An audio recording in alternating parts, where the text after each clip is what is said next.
All right, doing some last little things to get set up with you live.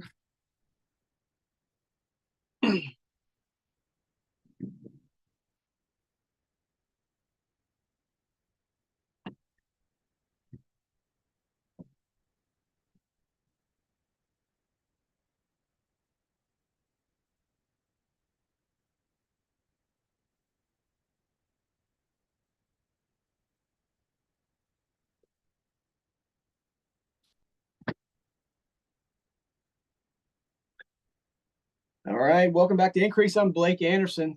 Excited to be with you for episode 51. So, how's your 2024 going? You off to a good start?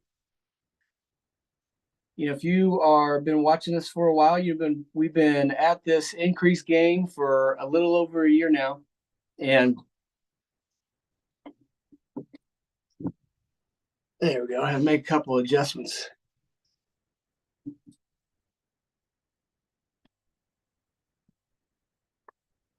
All right. Thanks for being patient with me, Zoom and YouTube.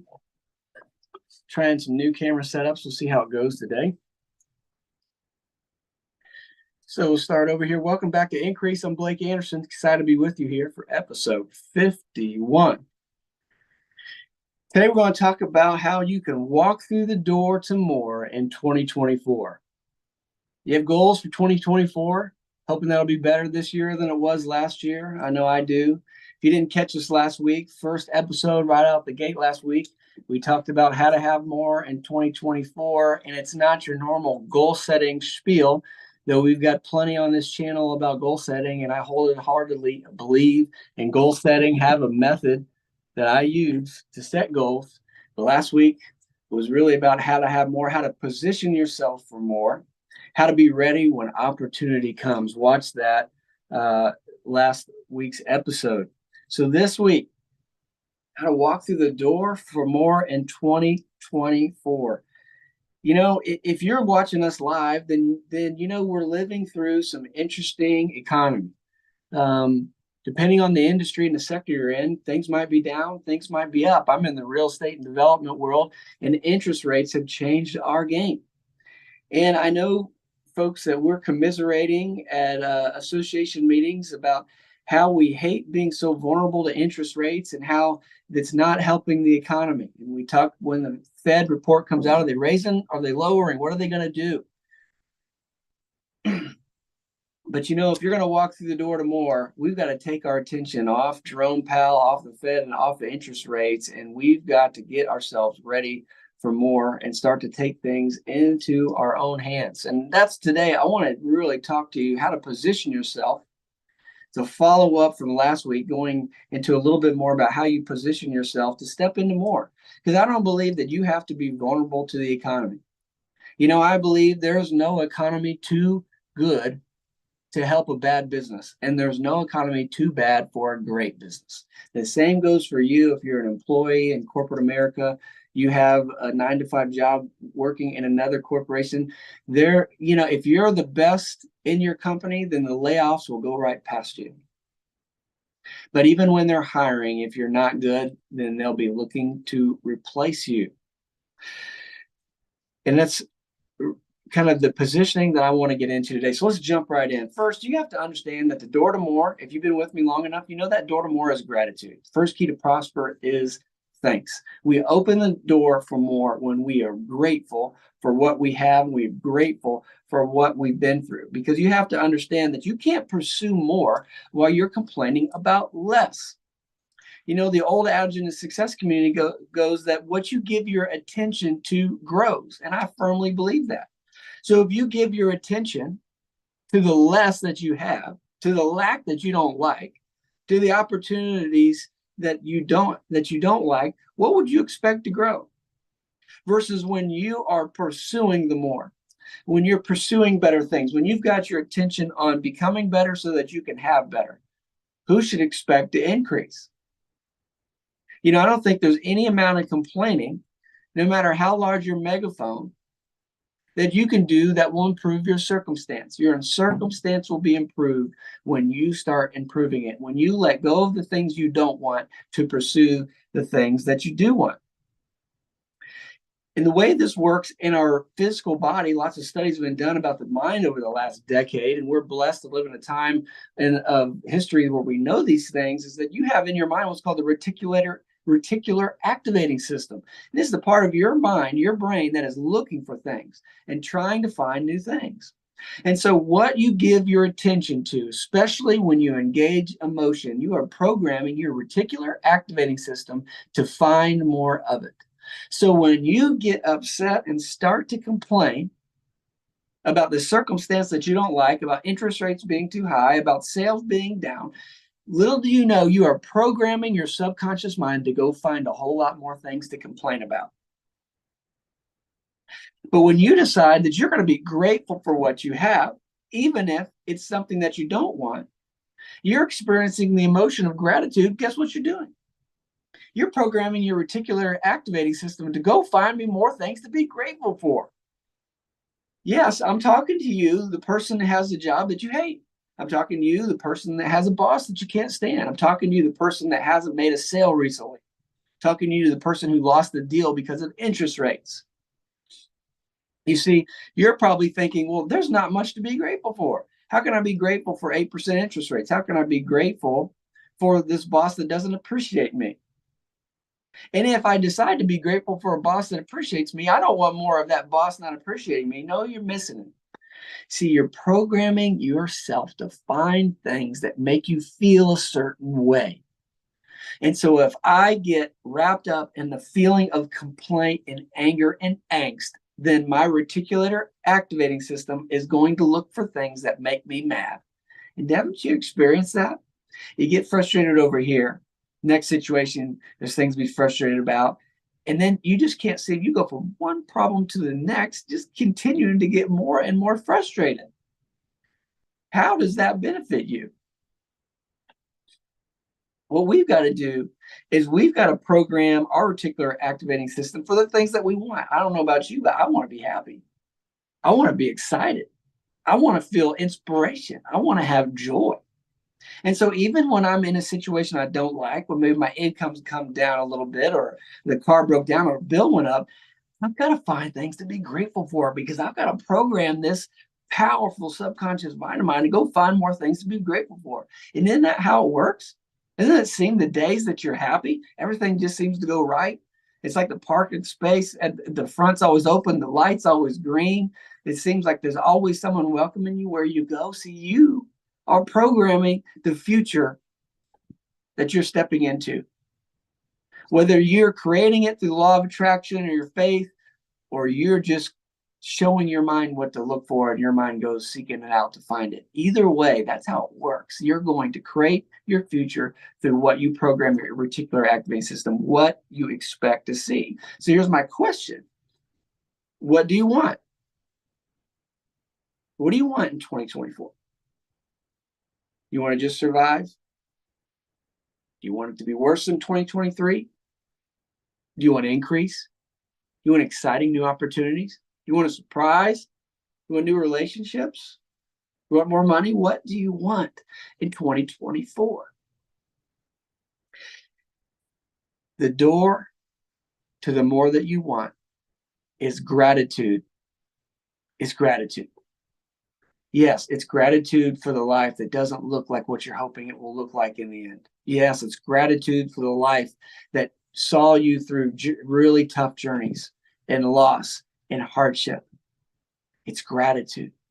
When you plant gratitude deep in your heart, then you are sowing seeds of gratitude in the future so that you'll reap circumstance that gives you gratitude, relationships, joy, opportunities. So I want to give you 3 tools. We've got right after today. This won't be a long episode, but I want to leave you with 3 tools so that you can step into more in 2024. You can walk through the door that's waiting for you.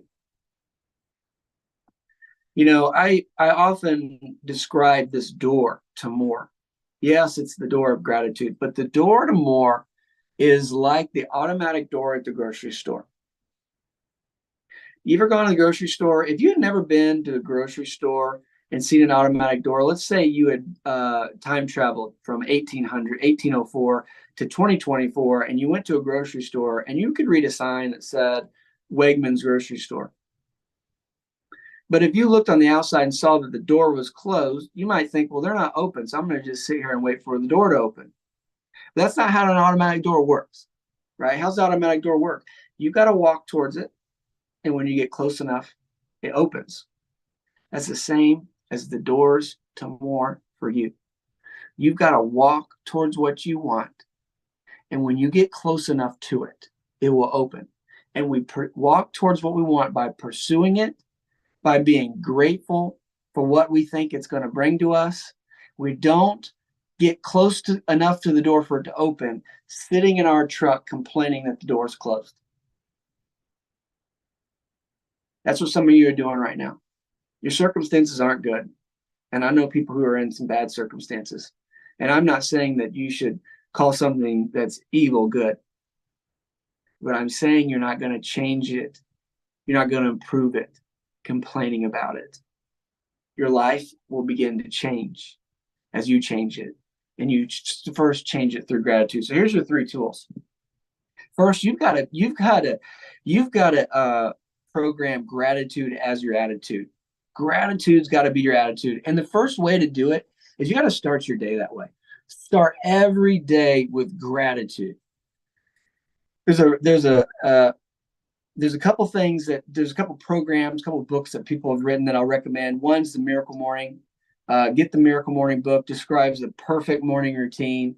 Another thing is you can go to Tony Robbins' website, some free resources, his priming routine. It's a 10-minute gratitude routine in the morning. And really what we're saying is we need to prime our heart with gratitude. We need to connect emotionally to it, because then we are positioning ourselves to pursue more, position ourselves to walk through the door. So start your day with gratitude. Program yourself. And no matter what happens, find a way to be grateful. Okay, the second thing is you get to decide when things don't go well. You can either lose or you can learn. The second thing I tell you is you got to decide that you're not going to lose anymore. You're going to learn. When something unexpected that you don't like happens, when a bad thing happens, when a bad result happens, when you make a mistake, rather than feeling like you've lost, you need to learn something. Okay? You need to find a way to be grateful for that situation, for the learning that it gives you. Because it's through the mistake, it's through the hard times that we learn the lessons that take us to the good times. You ever heard that old phrase? It says, great men create good times create weak men create hard times create great men. You see, we really don't learn the intense, important lessons in the good times. We learn the most important, formative lessons of our lives through struggle, through the hard times. And so if you find yourself in the middle of it right now, you could complain, and maybe there's someone that legitimately could blame. But I advise you to put your attention on what you could learn. And when you see the things you can learn, even through your tough circumstance, you'll find something to be grateful for. You'll program gratitude into your heart. So you'll be expecting your mind to find more things to be grateful for, and you will learn the thing that will keep you out of that circumstance in the future.